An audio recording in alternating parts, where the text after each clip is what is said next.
sudah membahas itu. Ada yang utang, ada yang non-utang.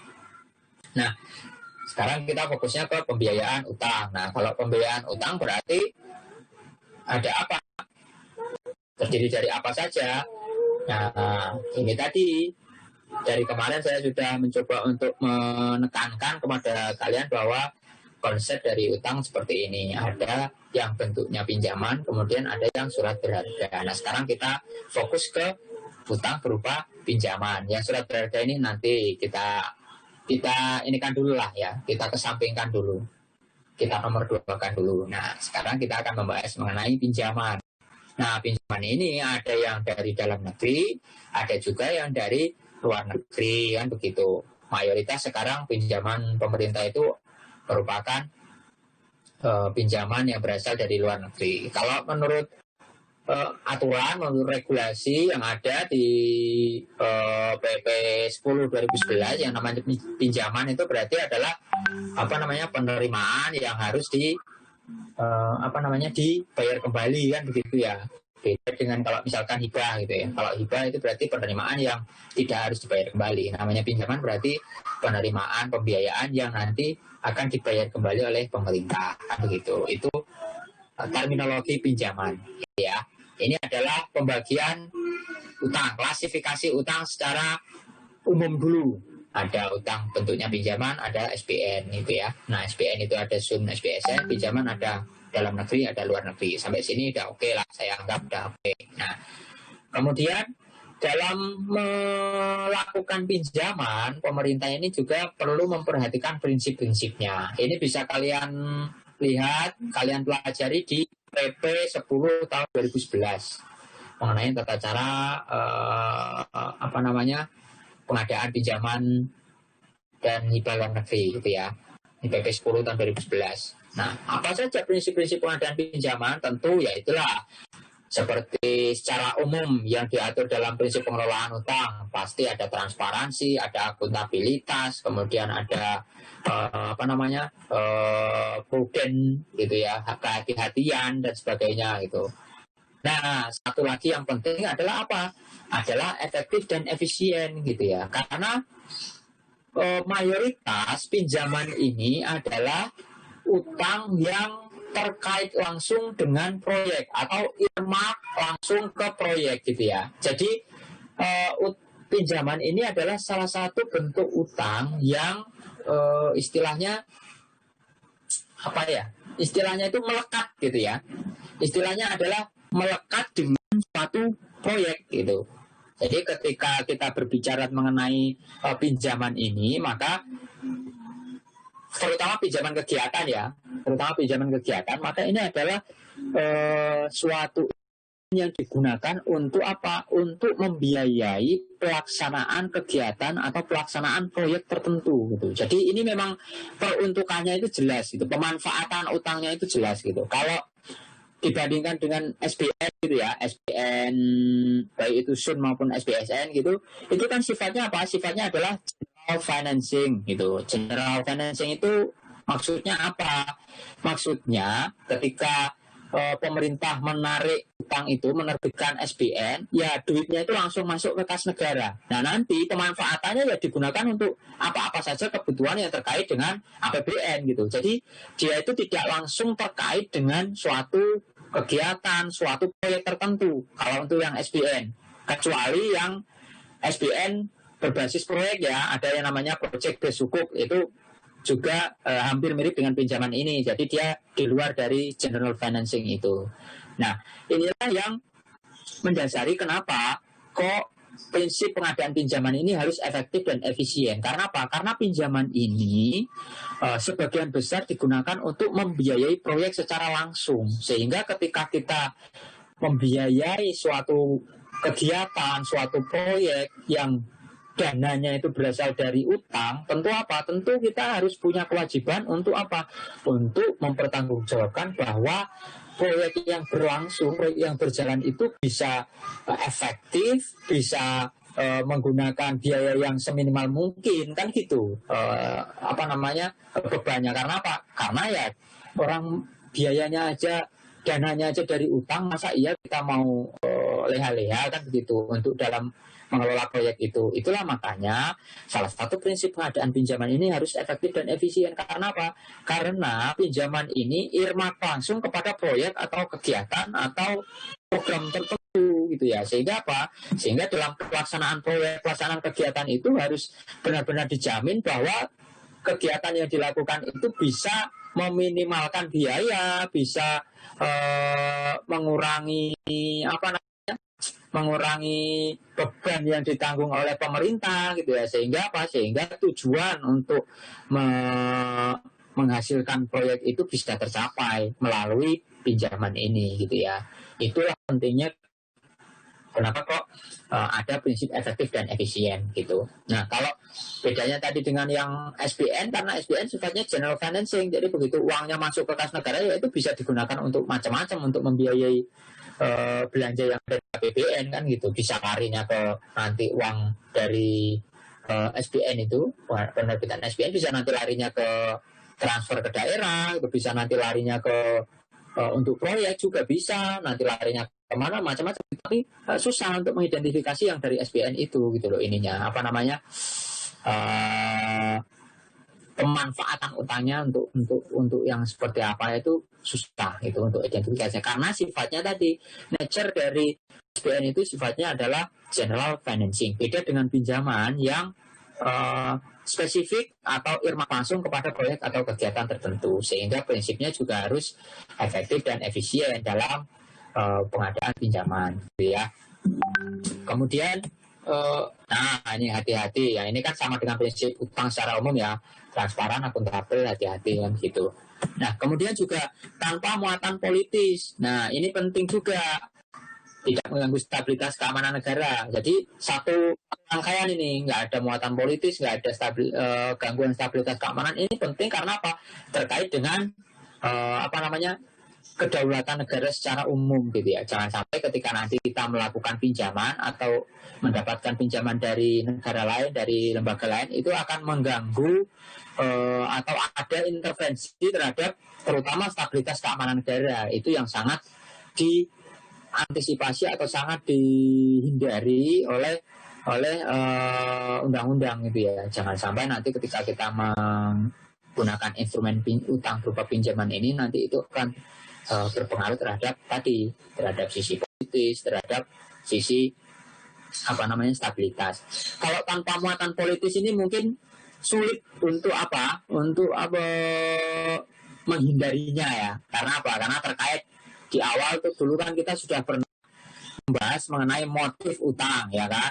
Namanya motif utang itu ada yang dari lender, ada yang dari pemberi pinjaman atau pemberi utang, ada yang dari negara penerima utang kan gitu. Nah, kalau dari lender atau pemberi pinjaman, pemberi utang gitu ya, pasti ada motif politiknya gitu. Karena apa? Karena ada dua motif mereka, motif politik, ada motif ekonomi kan gitu. Untuk si pemberi utang ada motivasi politik, motivasi ekonomi. Nah, berarti pasti di sini ada dalam memberikan pinjaman pun suatu negara itu pasti punya motif politis kan gitu.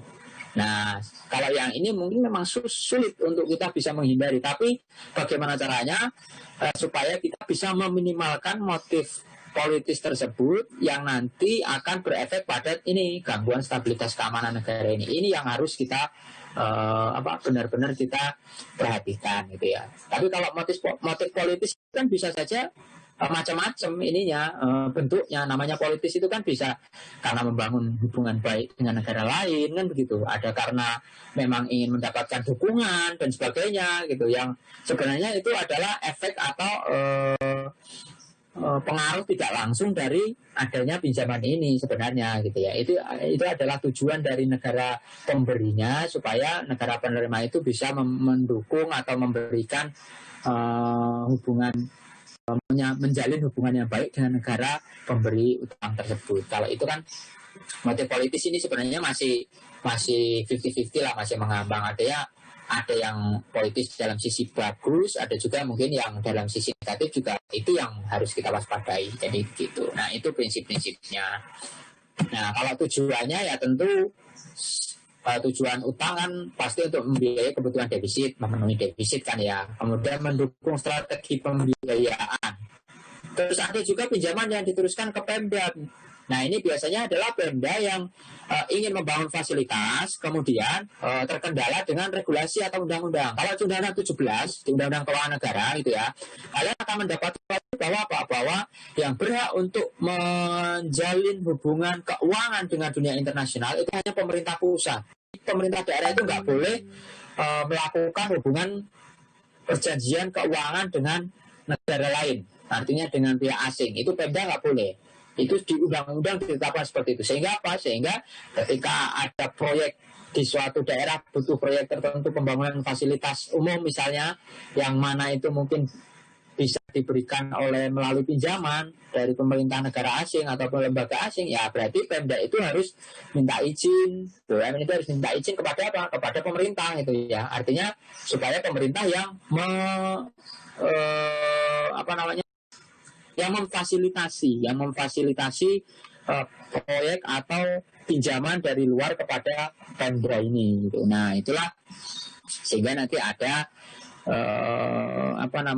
konteksnya penerusan pinjaman dari pemerintah pusat kepada pemerintah daerah gitu, atau kepada BUMN gitu ya. Itu ini nanti contohnya misalkan ya MRT itu kan sebenarnya adalah fasilitasnya Pemda DKI gitu. Tapi ketika Pemda DKI mau bangun itu, nggak bisa Pemda DKI untuk hubungan langsung dengan si Jepangnya, JICA-nya gitu. Makanya harus melalui pemerintah pusat yang melakukan kesepakatan pinjaman luar negeri dengan si Jepang gitu ya. Nanti baru dari pemerintah pusat terus pinjamkan ke daerah, ke Pemda DKI. Itu untuk contoh konteks penerusan pinjaman pada Pemda gitu ya. Ini saya jangan sampai lupa. Nanti ingetin ya, sebelum jam 11 saya ngisi portal ya. Nanti saya lupa lagi. Saya belum ngisi portal. Nah, itu kalau untuk mendukung strategi pembiayaan itu adalah misalnya ini ada potensi crowding out yang dulu kita juga sudah pernah bahas. Ketika SBN diterbitkan secara masif gitu ya, secara besar-besaran. Nah, nanti ketika SBN itu kan mayoritas atau rata-rata terms-nya lebih menarik daripada SBN yang surat berharga atau obligasi yang diterbitkan oleh swasta atau privat gitu ya, atau perusahaan gitu ya, sektor privat gitu. SBN lebih menarik daripada obligasi yang diterbitkan oleh privat dari sisi dari sisi imbal hasilnya, tingkat bunganya.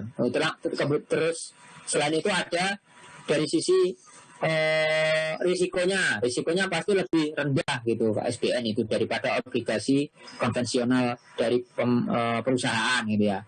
Kalau perusahaan kan risiko gagal bayarnya tinggi ya kan, tergantung bagaimana likuiditas perusahaan itu. Kalau SBN kan nggak mungkin pemerintah akan gagal bayar, pasti akan dibayarkan kalau utangnya dalam bentuk SBN itu, walaupun misalnya ada kesulitan tapi tetap pemerintah akan melakukan pembayarannya. Nah dari sini ketika pemerintah misalkan menerbitkan SBN semua, maksudnya itu utangnya itu semua dalam bentuk SBN, maka investasi itu akan masuk ke SBN semua. Jadi justru malah di sektor swasta nanti tidak ada investasi misalkan dalam bangun pabrik, dalam kemudian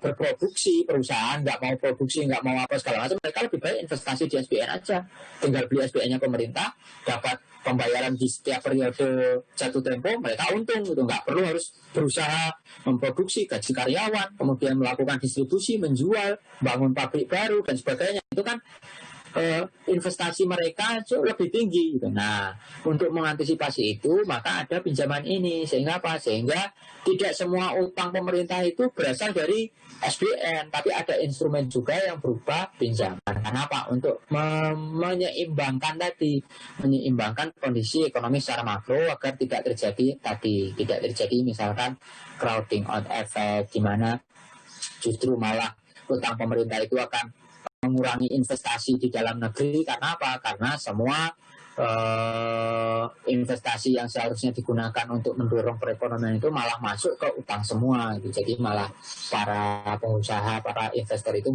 membeli utang pemerintah semua, membeli SBN semua gitu ya. Nah itulah yang diantisipasi tadi, mendukung strategi pembiayaan. Nah, sampai di sini ada yang tanyakan dulu terkait izin bertanya Pak. utang berupa pinjaman. Ya, silakan. Tadi kan dijelaskan di prinsip-prinsip pembiayaan kalau ada efektif dan efisien itu lebih terarah untuk proyek dan kegiatan proyek pembangunan dan kegiatan dibandingkan dengan surat berharga kan Pak. Nah kalau misalkan Ya, SBSN kan dasar penerbitannya itu untuk ada underlying aset Pak, itu apakah berarti sama-sama, berarti bukan berarti pinjaman itu lebih terarah karena surat berharga juga sama-sama ada ininya Pak, pembangunan proyeknya.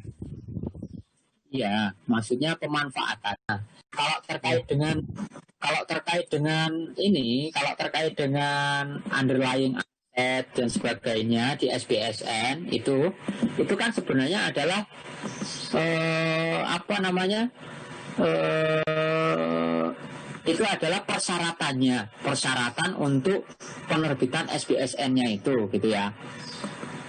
Itu untuk yang kaitannya dengan underlying aset. Jadi akad SBSN itu mensyaratkan adanya underlying aset. SBSN itu baru bisa dikeluarkan kalau ada underlying aset, ada aset yang dijaminkan gitu loh. Nah, aset yang dijaminkan ini kan bisa jadi dia sudah aset berupa aset milik pemerintah yang sudah ada, ataupun aset yang akan diberikan nanti ketika pemerintah menggunakan atau memanfaatkan SBSN ini. Itu nanti kaitannya dengan PBS gitu. Nah, jadi kalau yang SBSN itu tidak terkait langsung dengan proyek. Karena apa? Karena asetnya sudah ada, itu yang dijaminkan, itu digunakan untuk penjaminannya. Tapi kalau yang terkait dengan pinjaman itu, ini proyeknya ini belum ada. Proyeknya ini baru akan dibiayai dengan pinjaman ini gitu loh. Artinya pemerintah itu memanfaatkan utang berupa pinjaman ini untuk membiayai proyek yang akan dibangun atau dilakukan, atau kegiatan yang akan dilakukan gitu. Inilah makanya apa? Makanya pengadaan pinjaman ini harus efektif. Artinya apa? Artinya proyek yang akan dibiayai dari pinjaman ini tadi itu harus benar-benar dipastikan bahwa dia harus efektif, efisien, harus sesuai dengan rencana, kemudian tidak molor waktunya proyeknya itu gitu. Sehingga apa? Sehingga dana yang berasal dari pinjaman yang digunakan untuk mendanai proyek ini tadi, membangun proyek ini tadi, itu benar-benar bisa digunakan secara efektif, sehemat mungkin gitu loh Pak. Nah, itu maksudnya efektif dan efisien. Tapi kalau ketika SBSN tadi, betul SBSN itu syaratnya harus ada underlying asetnya. Iya, tapi itu adalah untuk dalam rangka penerbitan SBSN-nya doang. Artinya ketika mau menerbitkan SBSN, maka pemerintah itu sudah punya aset gitu, harus sudah punya aset yang akan digunakan sebagai penjaminan atau digunakan sebagai underlying gitu. Nah, berarti kan sudah ada sebenarnya asetnya kalau SBSN gitu. Jadi pemerintah tinggal narik duit, menerbitkan SBSN itu duit, tapi sebenarnya bukan untuk membangun aset ini gitu, karena asetnya sudah ada ya. Ini yang akan dijaminkan tadi, kecuali tadi yang saya kecualikan adalah PBS, Project Based Sukuk. Itu konsepnya hampir sama dengan pinjaman. Jadi pemerintah menerbitkan SBSN atau sukuk, pemerintah menerbitkan sukuk, tapi digunakan untuk membiayai satu proyek tertentu yang akan dibangun dengan dana dari SBSN tadi. Itu namanya PBS. Tadi kan saya sudah kecualikan tuh, kecuali untuk membangun proyek yang earmark langsung dengan pembangunan proyek, misalkan itu SBSN, PBS, Project Based Sukuk. Itu memang prinsipnya hampir sama dengan pinjaman ini, bahwa utang yang digunakan tadi earmark langsung, utang yang diterbitkan, yang yang dilakukan oleh pemerintah itu terkait langsung atau earmark ke proyek tertentu, itu yang namanya PBS. Nah, kalau yang SBN secara umum gitu, yang obligasi, yang sukuk biasa, yang bukan PBS itu, ya pemerintah hanya menerbitkan obligasi, menerbitkan sukuk, dapat duitnya masuk ke kas negara gitu loh. Itu yang namanya general financing. Artinya kemudian setelah masuk ke kas negara tadi digunakan untuk apa? Dimanfaatkan untuk apa? ya sulit untuk mengidentifikasi itu, mentrace itu sulit gitu. Karena apa? Ya karena sifatnya yang general financing tadi. Makanya ada pinjaman ini prinsipnya harus efektif dan efisien di proyek tadi. Proyeknya itu harus efisien dan efektif. Karena apa? Karena dibiayai dari pinjaman, dibiayai dari PBS. Kalau nggak efektif ya berarti nanti efeknya akan apa? Akan adanya tadi misalkan tidak hati-hati, kemudian ada tambahan biaya utang dan sebagainya. Itu nanti efeknya kemana-mana, nanti biaya utangnya akan tinggi dan sebagainya. Justru malah cost of fund-nya itu akan tinggi nanti ketika nanti misalnya proyek yang dibiayai dari pinjaman atau PBS ini tidak dilakukan atau dilaksanakan secara efektif, tidak dilaksanakan, dikelola dengan efisien. Nah, itulah nanti efek yang akan terjadi. Itu maksudnya. Kalau yang kaitannya dengan efektivitas dan efisiensi SBSN ya berbeda, karena yang dimaksud dengan underlying asset itu ya sebenarnya adalah instrumennya atau alatnya, sarananya untuk memenuhi akad dari penerbitan SBSN tadi. Underlying asset itu berarti sudah ada, kecuali aset-aset yang dibiayai melalui PBS itu memang mungkin belum ada. Karena apa? Karena ya itu yang memang yang akan dibangun, dan itu nanti setelah dibangun itulah yang dijadikan underlying asetnya pada saat terms atau jatuh tempo sampai dengan jatuh tempo pembayaran gitu. Dapat dipahami Pak. Terima kasih banyak Pak. Pak, saya izin bertanya juga dong Pak. Ya, silakan. Berdasarkan di realisasi LKPP, kenapa kita tuh selalu silpa ya Pak? Kan artinya tuh ada kelebihan pembiayaan. Berarti kan bunganya itu yang dibayar semakin besar. Apa itu nggak akan menjadi beban ya Pak? Kasih Pak. Di LKPP ada silpa. Ya, terus tadi maksudnya pertanyaannya gimana, Feb? Di LKPP ada silpa, terus? Ya, terus kan itu artinya kelebihan pembiayaan. Kelebihan pembiayaan, ya. Nah, berarti bunga yang dibayarnya itu buat ngelunasin itu berarti makin besar kan ya Pak? Ya, yang dibayarkan makin besar. Iya, apa itu nggak jadi beban ya Pak? Gimana? Aduh, apakah ini tuh nggak berlawanan sama prinsip efisiensi gitu Pak? Gitu lah ya. Itu kan utang secara umum. Utang secara umum itu berarti kan harus dikaitkan juga dengan strategi, ya kan? Kaitkan dengan strategi, kemudian dikaitkan dengan bagaimana kondisi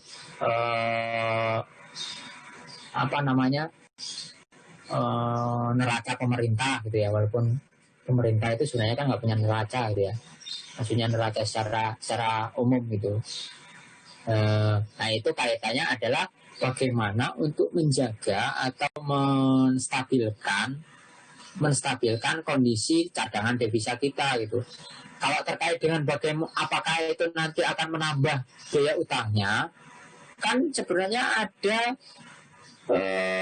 utang yang jatuh tempo yang sudah lunas juga, gitu kan. Jadi itu juga sebenarnya sudah diperhitungkan dan ada menjadi bagian dalam strategi utang pemerintah. Jadi kan ada yang tahun ini proyeksi utang dibayarkan itu berapa totalnya, ada yang proyeksi utang yang akan lunasi tahun ini itu berapa dan sebagainya. Itu kan sebenarnya sudah teridentifikasi gitu, Feb, di setiap tahun. Nah, kalau kaitannya dengan kenapa kok enggak, istilahnya itu menurut si Febriani ini, kenapa kok enggak pas aja gitu ya pembiayaannya itu. Artinya misalkan defisitnya itu butuh 20 triliun, ya udah pembiayaannya itu dari utang 20 triliun aja sehingga pas gitu ya. Maksudnya gitu, kenapa kok nggak seperti itu gitu? Kenapa kok harus ngutangnya 21 triliun misalkan sehingga ada silpa 1 triliun gitu? Apakah itu nggak menambah beban utang kita bunganya gitu yang 1 triliun itu gitu maksudnya, Red? Iya Pak. Iya kan, begitu kan ya. Nah, kalau itu kaitannya adalah pemerintah kan perlu juga untuk menjaga keseimbangan, namanya itu keseimbangan cadangan devisa yang nanti kaitannya juga akan lebih lanjut itu nanti ke fiscal sustainability, keberlangsungan fiskal suatu negara. Ketika cadangan devisa suatu negara itu bisa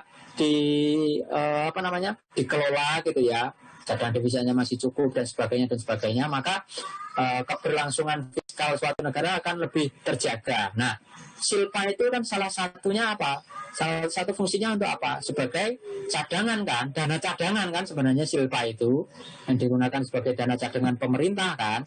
Nah, makanya pemerintah punya kebijakan yang ada dalam strategi utang, yang ada dalam kebijakan APBN secara umum dan sebagainya, yang mana itu salah satunya misalnya adalah kebutuhan pembiayaannya sekian, kemudian realisasi pembiayaannya sekian, kemudian nanti ada silpa. Itu kan sebenarnya tujuannya apa? Ya tujuannya untuk menjaga devisa, cadangan devisa, menjaga fiscal sustainability gitu. Karena kaitannya dengan kondisi ekonomi makro dan sebagainya. Kalau misalkan nih, Feb, ketika tahun 2020 itu kita defisitnya 20 triliun butuhnya. Nah, pemerintah di tahun 2020 ini menetapkan bahwa pembiayaannya ya tetap 20 triliun aja. Berarti kan pas tuh defisitnya habis gitu ya. Nah, nggak ada dana cadangan, nggak ada silpanya gitu. Berarti kan risikonya nanti pada saat awal tahun 2021 itu kan belum ada realisasi penerimaan anggaran, ya toh? Realisasi pendapatan. Nah, inilah pentingnya ada silpa, ada cadangan devisa tadi digunakan apa? Digunakan sebagai dana talangan untuk membiayai pengeluaran negara, belanja negara yang ada di awal tahun itu. Yang mana pada saat awal tahun 1 Januari, 2 Januari itu kan apa iya sudah ada realisasi pajak yang masuk? Kan belum ada. Sedangkan gaji pegawai, gaji PNS harus dibayar di tanggal 1 itu, 1 Januari. Kalau enggak, nanti saya demo ke Menteri Keuangan karena enggak dibayar gajinya ya kan. Nah, dari situ salah satunya untuk itu, untuk bagaimana pemerintah mengelola devisa, mengelola dana cadangannya yang mana itu digunakan nanti ketika misalnya di awal tahun pemerintah kan juga sudah butuh dana untuk membiayai belanjanya ya kan. Nah, kalau enggak dari dana cadangan dari mana? Kalau mengandalkan dari pendapatan tahun berjalan ya tanggal 1 Januari apa iya sudah ada pendapatan masuk gitu kan. Sehingga itu nanti ada silpa yang digunakan untuk menjadi dana talangan untuk belanja itu. Perkara dengan tadi apakah nanti menambah utang, menambah bunga dan sebagainya, kan itu sudah diperhitungkan dalam strategi bahwa di tahun 2020 kan ada juga utang yang sudah jatuh tempo kemudian sudah terbayar lunas gitu ya. Artinya sudah memasuki tahap pembayaran terakhir gitu, final repayment date gitu kan. Nah, ada juga berarti kan utang yang sebenarnya sudah dilunasi di tahun 2020, kemudian nanti juga itu sudah diperhitungkan juga dalam kerangka pengelolaan risiko, kerangka pengelolaan utang secara umum yang ada dalam strategi pengelolaan utang negara gitu. Baik Pak, terima kasih penjelasannya ya Pak. Izin mengingatkan Pak untuk mengisi portal. Iya ya, udah jam 11, makasih ya. Ada lagi yang mau nanya silakan sambil saya ngangkat portal ini. Yuk, saya beri kesempatan lagi untuk nanya saudara-saudara. Silakan. Ini tadi udah absen semua di GCR ya. Saya lupa nih kalau ngecek GCR kan tadi gara-gara buru-buru tadi kan. Jangan lupa absen di GCR supaya saya bisa punya bukti bahwa oh ini loh buktinya saya untuk menceklis kalian masuk semua itu ini gitu ya. Kalian ini masuk semua kan? Masuk semua ya? Masuk semua nggak? Masuk. Coba masuk semua. Ya, masuk semua ya. Saya ngisi portal dulu ya. Sambil saya ngisi portal dulu. Silakan kalau misalkan ada yang mau mau nanya, silakan. Sambil Pak, izin bertanya Pak. isi portal. Ya, silakan. Mat, selamat. Kan pinjaman pemerintah saat ini itu masih banyak yang dari luar negeri ketimbang yang dalam negeri, Pak. Terus kalau kayak kemarin dibilang kan ada risiko dari nilai tukar, terus yang hari ini juga ada yang bisa agenda politik asing itu menyusup gitu melalui pinjaman. Nah, kenapa pemerintah nggak mencoba memaksimalkan di pinjaman dalam negeri? Terus kalau misalnya, terus upaya apa yang bisa pemerintah lakukan untuk memaksimalkan pinjaman dalam negeri biar proporsinya tuh makin lama makin lebih besar gitu, pinjaman dalam negeri daripada yang luar negeri, gitu Pak. Jadi kaitannya dengan strategi ya, bagaimana pemerintah berupaya untuk mencoba meningkatkan pinjaman dari dalam negeri. Ada yang bisa memberikan tanggapan dulu enggak kepada Rahmat terkait dengan strategi pinjaman ini, kaitannya dengan kok sekarang kan memang posisinya adalah pinjaman luar negeri ini masih mendominasi ya, sekitar 97 sampai 98% gitu di porsinya itu di total dari total outstanding pinjaman, ya kan? Nah, itu apa saja yang dilakukan oleh pemerintah untuk meningkatkan misalkan pinjaman dalam negeri itu bagaimana gitu ya? Kira-kira apa? Ada yang punya jawaban nggak? Ada yang tahu nggak ininya apa? Tanggapannya seperti apa? Sambil saya ngisi ini. Silakan kalau punya ide atau punya pandangan, saya beri kesempatan.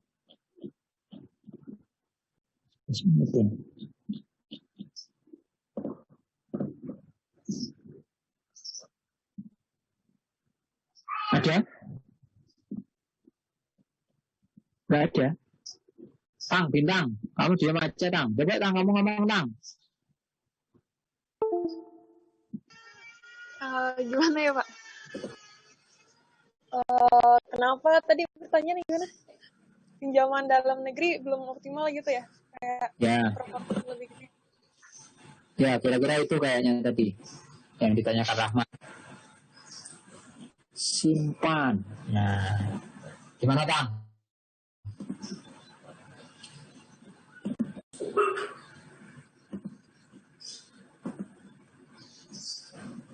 Aku pernah jelasin sih dulu supaya nggak crowding out gitu. Soalnya sektor swasta yang di dalam negeri belum optimal juga gitu Pak. Saya bingung jelasinnya. Bingung jelasinnya, gitu ya. Sulit untuk mengungkapkan dengan kata-kata. Lebih baik saya mengungkapkannya dengan ini saja, dengan perbuatan saya, gitu ya. Nah, Bintang itu tipe orang yang mengutamakan action gitu ya. Gak pengen banyak kata-kata.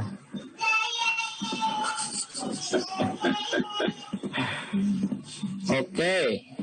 Nah, ini udah selesai nih. Ya. Oke, tadi pertanyaannya Rahmat, kenapa kok pinjaman dalam negeri itu belum optimal gitu ya? Gimana caranya mengoptimalkan gitu? Nah, tentu kita juga harus melihat ini juga kondisi yang ada di dalam negeri seperti apa kan gitu, kondisi ekonomi dalam negeri seperti apa. Nah, kalau pemerintah itu boleh memilih gitu ya, kalau pemerintah boleh memilih dan ada kemungkinan untuk itu, tentu ya pemerintah akan berusaha untuk yang dari pinjaman ini loh ya, yang dari pinjaman ini akan berusaha untuk meminjam atau menerbitkan pinjaman, mencari pinjaman yang berasal dari dalam negeri. Karena apa? Karena terkait dengan risiko, terkait dengan nilai tukar dan sebagainya itu lebih rendah gitu ya. Tapi sekarang kondisi di dalam negeri pun, volume di dalam negeri pun sebenarnya adalah belum memadai untuk itu gitu ya. Sumber-sumber pembiayaannya itu belum cukup dalam gitu ya, belum cukup besar untuk menjadi apa namanya faktor yang mendukung adanya pinjaman dalam negeri ini gitu ya, karena kita sedang dalam apa namanya tahap negara berkembang gitu. Nah kalau nanti kita sudah jadi negara maju mungkin ya, ketika volume ekonomi, ketika apa namanya lembaga-lembaga keuangan di dalam negeri ini sudah maju dalam pengelolaan, sudah bagus dalam sisi volume ekonomi, lembaga itu juga sudah maju, sudah besar gitu ya. Artinya dari sisi keuangan mereka punya modal yang besar, kemudian pengelolaan mereka sudah bagus dan sebagainya, mereka mungkin bisa memberikan kontribusi lebih kepada pinjaman dalam negeri ini. Tapi sekarang kondisinya yang bisa untuk dijadikan sebagai pemberi pinjaman dalam negeri ini adalah baru lembaga-lembaga yang atau lembaga keuangan atau bank yang terbatas gitu, dan itu pun lebih banyak ke BUMN dan BUMD gitu. Karena apa? Karena itu pun supaya pemerintah misinya adalah untuk memanfaatkan idle cash mereka gitu kan. Sebenarnya kan dana-dana di pemerintah itu sebenarnya di lembaga keuangan BUMN, BUMD itu kan banyak sebenarnya idle cash mereka gitu loh. Tanda-tanda itu silpa atau mereka gitu ya, saldo anggaran lebih mereka itu yang ada di bank BPD, bank BUMD itu, bank BPD itu banyak sekali, ada bertriliun itu. Pernah tahun 2015 atau 2014 itu sudah diidentifikasi, sudah dicium itu oleh Bu Menteri itu, hal-hal seperti itu sudah dicium kok. Terminologinya jelek banget ya. Sudah diendus, nah apalagi diendus. Apa ya? Sudah diketahui lah sama Bu Menteri itu seperti itu kondisinya itu ya. Sehingga apa? Sehingga Bu Menteri itu berusaha untuk bagaimana caranya supaya pemerintah pusat aja sedang defisit gitu ya, butuh duit sampai ngutang-ngutang gitu ya. Pemerintah daerah itu mereka punya saldo yang mengendap di bank gitu lah. Kenapa kok enggak itu dimanfaatkan saja gitu loh? Baik itu diberikan obligasi negara atau diberikan kepada pemerintah dalam bentuk pinjaman dan sebagainya. Makanya digalakkanlah pinjaman dalam negeri ini. Cuman ya memang belum semuanya untuk memanfaatkan itu, karena lembaga keuangan di dalam negeri ini juga masih terbatas ininya, size-nya masih terbatas, pengelolaannya masih terbatas dan sebagainya sehingga ya mau tidak mau untuk mendorong atau mendukung pembiayaan utang dari sisi pinjaman ini ya dipenuhinya dari pinjaman luar negeri gitu loh. Tapi kalau ketika misalkan nanti kondisi di dalam negeri sudah memungkinkan, ya pemerintah pasti akan lebih memilih pinjaman dalam negeri gitu. Nah sekarang ini yang difokuskan pinjaman dalam negeri itu adalah untuk apa? Untuk proyek-proyek yang sifatnya terkait dengan apa? Terkait dengan pertahanan keamanan, alutsista gitu ya. Karena apa? Karena kan itu untuk mengantisipasi muatan politis, intervensi terhadap keamanan negara gitu, sehingga apa? Sehingga ketika sumber pinjamannya berasal dari dalam negeri, pemerintah kan nggak perlu khawatir nih intervensi politis. Karena apa? Ya karena lendernya aja dari dalam negeri. Makanya itu dimanfaatkan untuk proyek-proyek yang terkait dengan alutsista misalkan, baik itu untuk bikin kapal selam, untuk bikin kapal korvet gitu ya, kapal frigate gitu, kapal ataupun misalnya pengadaan tank, ANOA, tank dan sebagainya dari PT Pindad itu yang dibikin PT Pindad dan sebagainya, pengadaan peralatan sarananya si TNI gitu, baik itu peluru, baik itu payung pesawat payung terjun yang untuk terjun payung itu, kemudian simulasi untuk baik itu kepolisian, untuk BRIMOB, untuk kendaraan taktis dan sebagainya. Itu semuanya dibiayai melalui PDN. Fokusnya PDN itu sekarang untuk alutsista. Karena apa? Karena mengantisipasi tadi muatan politis. Kalau misalkan lendernya dari luar negeri kan mereka punya kemungkinan untuk melakukan intervensi gitu kan ya. Walaupun misalnya itu bisa dihindari, tapi kan ada kemungkinan untuk itu. Makanya gunakanlah PDN yang dari dalam negeri lendernya, yang mana itu tidak akan ada kemungkinan, atau walaupun misalnya ada, yang nggak ada lah intervensi dari bank BUMN. Banknya dalam negeri kok, masa iya mau mengintervensi keamanan negara kan? Karena itu kaitannya dengan proyek-proyek yang terkait dengan alutsista dan sebagainya. Nah, makanya digunakanlah PDN tadi untuk fokus ke proyeknya TNI dan Polri. Nah, tapi kalau misalkan ini lebih bisa diperluas lagi, itu akan sangat bagus, Mat. Karena apa? Karena nanti akan bisa istilahnya membantu kondisi pemerintah gitu ya. Apa namanya? Membantu sisi risiko utang dan sebagainya yang akan tanggung oleh pemerintah kan begitu. Utangnya pemerintah kan bisa lebih ringan dari sisi risiko karena adanya risiko nilai tukarnya berkurang, risiko bunga variabelnya bisa jadi berkurang juga. Karena apa? Karena menggunakan tingkat bunga variabel di dalam negeri yang mana itu bisa dikendalikan oleh BI misalkan dan sebagainya. Nah, gitu. Tapi memang belum memungkinkan. Karena apa? Ya karena volume ekonomi di dalam negeri pun masih belum besar, belum luas gitu. Beda kalau misalnya ketika Jepang dan negara maju Amerika, mungkin mereka dari dalam negerinya itu udah lebih besar daripada utang luar negeri mereka. Karena apa ya? Karena mereka sudah size ekonominya sudah besar gitu loh, sehingga kebutuhan untuk pembiayaan di APBN-nya atau pembiayaannya itu sudah bisa dipenuhi dari dalam negeri dulu. Nah, yang luar negeri itu justru malah hanya sebagai pelengkap.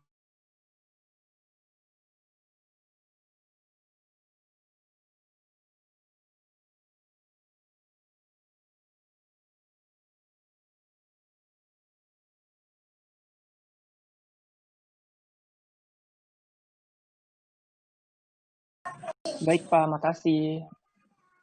Oke, kemudian apa ya? Nanti bisa kita lanjutkan lah, masih ada 2 pertemuan lagi yang terkait dengan pinjaman ini. Nanti kalian pelajari mengenai klasifikasi pinjaman ini ya.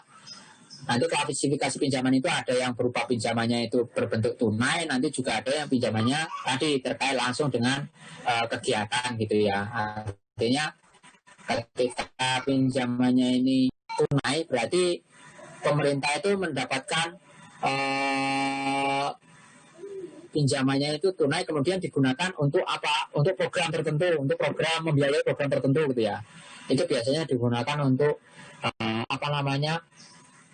mengcover atau mendanai program-program yang ada di pemerintah gitu, yang tidak terkait langsung dengan kegiatan atau proyek. Itu kan ada program misalnya nih, program stunting gitu loh ya, stunting atau penanganan apa itu namanya, kalau stunting itu apa sih, gizi buruk untuk anak-anak balita dan sebagainya. Itu kan sebenarnya adalah program kesehatan itu. Nah itu bisa juga dibiayai dari pinjaman. Ini bentuknya bisa berupa pinjaman tunai gitu ya.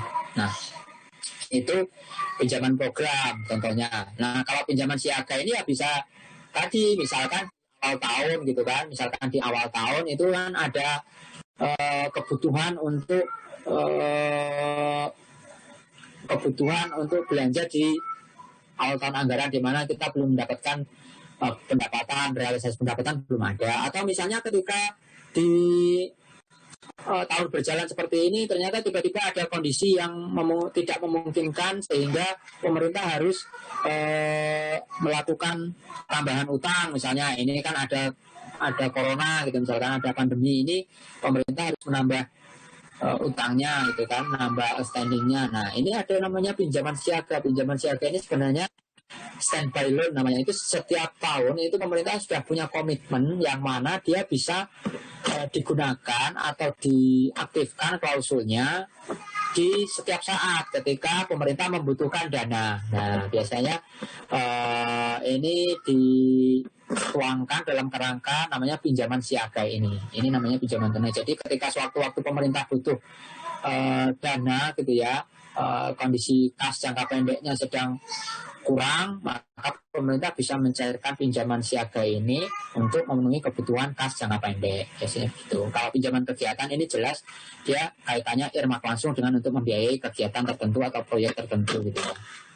Misalkan pembangunan MRT, pembangunan waduk, pembangunan pelabuhan, pembangunan bandara dan sebagainya. Ini terkait langsung dengan proyek atau kegiatan tertentu. Ini kalau untuk pinjaman fasilitasi pinjamannya.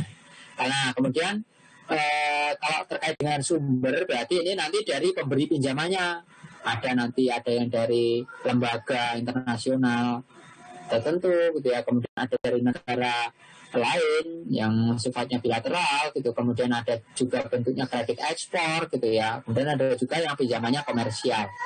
Kalau kredit ekspor ini biasanya untuk pinjamannya ini digunakan untuk membeli barang-barang dari negara pemberi, negara lender ini misalnya. Jadi negara lender ini memberikan pinjaman untuk menggalakkan ekspor di negara masing-masing gitu. Misalkan Rusia punya produksi pesawat Sukhoi gitu ya. Nah, makanya Rusia memberikan pinjaman kepada Indonesia gitu.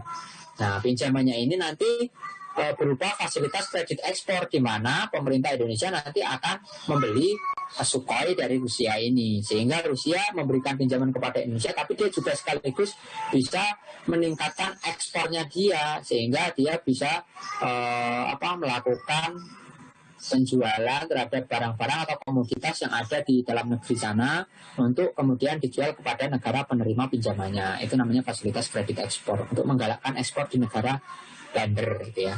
Kalau yang komersial berarti ini yang pinjaman yang sifatnya komersial, artinya yang termsnya itu mahal gitu ya, tingkat pakai bunga variabel, kemudian bunganya tinggi dan sebagainya. Nah, ini merupakan alternatif pinjaman yang paling terakhir yang digunakan oleh pemerintah ketika misalkan sumber-sumber yang lain ini sudah tidak bisa memberikan pinjaman kepada pemerintah Indonesia, atau sudah sumbernya sudah tidak diperoleh dari multi, bila maupun kredit ekspor gitu. Nah, mungkin itu dulu pertemuan kita pada pagi hari ini ya. Kita lanjutkan minggu depan lah untuk membahas mengenai pinjaman ini. Masih ada 2 pertemuan lagi lah kita kaitkan dengan pinjaman ini. Nanti kalian pelajari juga mengenai tata cara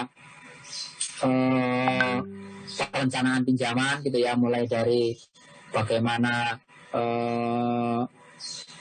penyelarasan dengan RPJM dalam bentuk blue book, kemudian nanti setiap tahun rencana pemanfaatan pinjamannya seperti apa dalam bentuk green book, nanti sampai dengan daftar kegiatan yang akan pinjaman yang akan dinegosiasikan di setiap tahun itu. Nah, nanti kalian pelajari itu, nanti kita akan bahas lagi di minggu depan. Oke. Maaf Pak, ada pertanyaan Pak di chat box, apa bisa dijawab terlebih dahulu? Ada pertanyaan ya? Iya.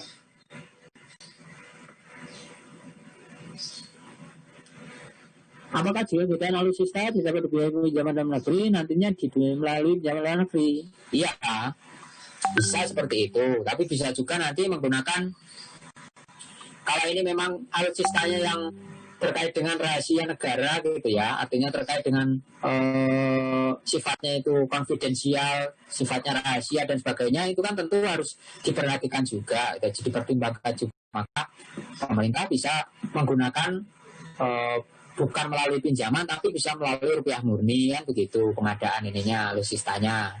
Jadi melalui anggarannya kementerian lembaga, Kemhan maupun Polri gitu, melalui rupiah murni kan bisa juga seperti itu.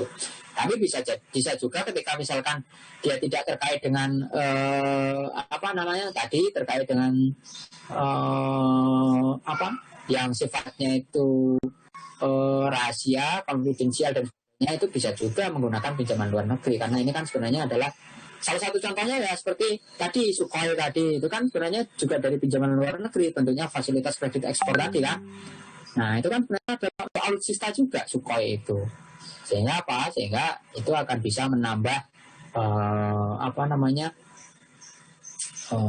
kemampuan atau sistem alutsista di pemerintah, baik itu di Kemhan maupun Polri, tapi juga berasal dari pinjaman dalam negeri. Tapi kalau misalnya yang terkait dengan persenjataan gitu ya, yang spesifik misalnya membangun senjata atau membangun sistem pertahanan dan sebagainya, itu kan informasinya informasi yang seharusnya bukan menjadi konsumsi dengan negara lain kan begitu. Nanti kalau ketahuan Indonesia lagi bangun ini nih, lagi ternyata cuma punya rudal 2, itu pun cuma bisa sampai Samudra India, rudalnya udah jatuh duluan, nggak nyampe ke Jepang sana ya. Nah itu kan nanti kan malah jadi terkait dengan rahasia negara gitu kan ya. Misalnya mau bikin rudal tapi Australia mau ini kan, kita jadi Australia tahu, mereka nanti malah jadi sok-sokan nanti mereka, Indonesia cuma rudalnya gini, udah kita panas-panasi aja nih di Laut Cina Selatan, di laut Samudra Laut Jawa misalkan dan sebagainya gitu. Kalau sama Australia itu gimana ya? Samudra India ya? Ada aspek itulah kira-kira. Itu kan sebenarnya adalah ada perkiraan dan sudah ada pertimbangan dan sebagainya. Dan itu semuanya disesuaikan dengan, makanya tadi dalam melakukan utang itu kan semuanya harus sesuai dengan rencana pembangunan jangka menengah, sesuai dengan kebijakan pemerintah secara umum, sesuai dengan kebijakan pemerintah di baik itu pada saat tahun berjalan maupun sejalan dengan kebijakan-kebijakan yang akan dilakukan dalam beberapa tahun ke depan. Itu kan harus sesuai atau harus selaras gitu. Itu ya, kira-kira ya. Kalau tidak ada lagi, saya akhiri pertemuan kita pada siang atau pagi hari ini. Kita ketemu lagi minggu depan ya. Masih di channel yang sama. Jangan lupa like, subscribe, dan apa itu gitu ya. Sampai jumpa minggu depan. Wassalamualaikum warahmatullahi wabarakatuh. Selamat siang. Waalaikumsalam warahmatullahi wabarakatuh. Terima kasih Pak. Terima kasih, Pak. Saya close ya.